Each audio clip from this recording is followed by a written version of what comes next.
Strong minds suffer without complaining. Weak minds complain without suffering. Letty Cowman. On a call with my friend Jack Daly last week, I asked him to come into our office for a day of consulting to kick our asses into high gear. I have big goals to hit this coming year, so we need it. If you know Jack, he's not someone to mince words and will tell it to you straight. Spoonful of sugar? Nope. More like a shot of cheap whiskey and smelling salts. A lot of people can't handle Jack for this reason, but I completely overlook any harshness or even rudeness because Jack is a legitimate expert in building a super productive sales department and company. No fluff or BS. And if I'm going to base my 2025 sales goals on someone, I need a real expert who's actually done what I want to do guiding us.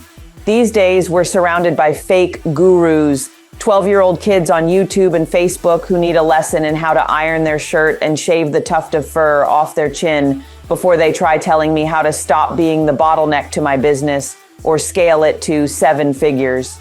Call me crazy, but I think they ought to have at least accomplished something of significance in business before they get the right to coach people on the topic. Today, if someone has a phone, they have all the requisites to delivering advice online. That's why you have to be a lot more discerning about who you take advice from. Second, if you're serious about achieving a tough goal, you want to find someone who will be bullish on you to make sure you don't slack off. The Little Book of Talent provides the following as advice on looking for a mentor. Avoid someone who reminds you of a courteous waiter. Seek someone who scares you a little. The author is 1000% right. If you are truly serious about achieving a goal, you do not want a coach who will go easy on you, accepting and tolerating your BS excuses, giving you a free pass.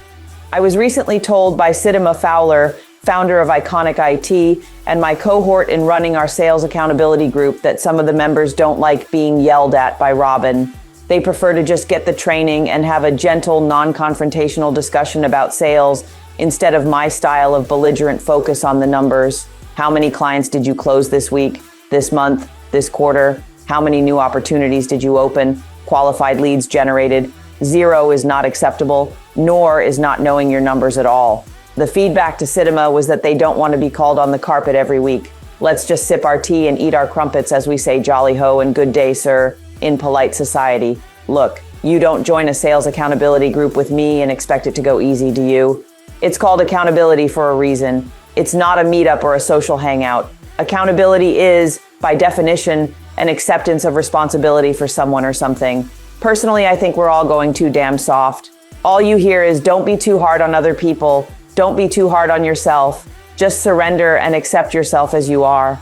But what if you're grossly out of shape, in poor health, with piles of debt, shitty relationships, 0 financial security, and failing at your job or business? Should you just put on a happy face and embrace your dysfunction? I think not. And reinforcing this idea of accepting anything less than your best is a recipe for a failing life. You get what you tolerate in others and in yourself.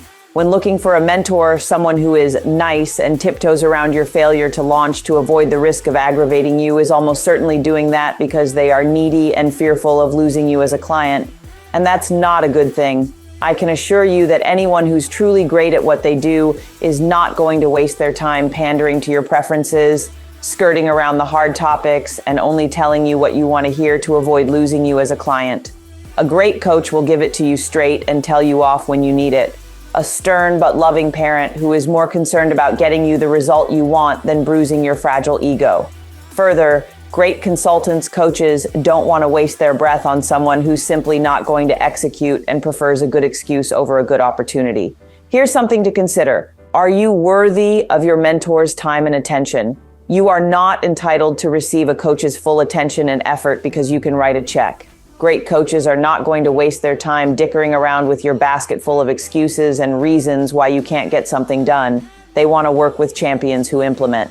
So as we roll into this new year, how about thinking in terms of bold moves and big initiatives, not timid and tiny, not incremental improvements, but massive innovations and inventions never done before.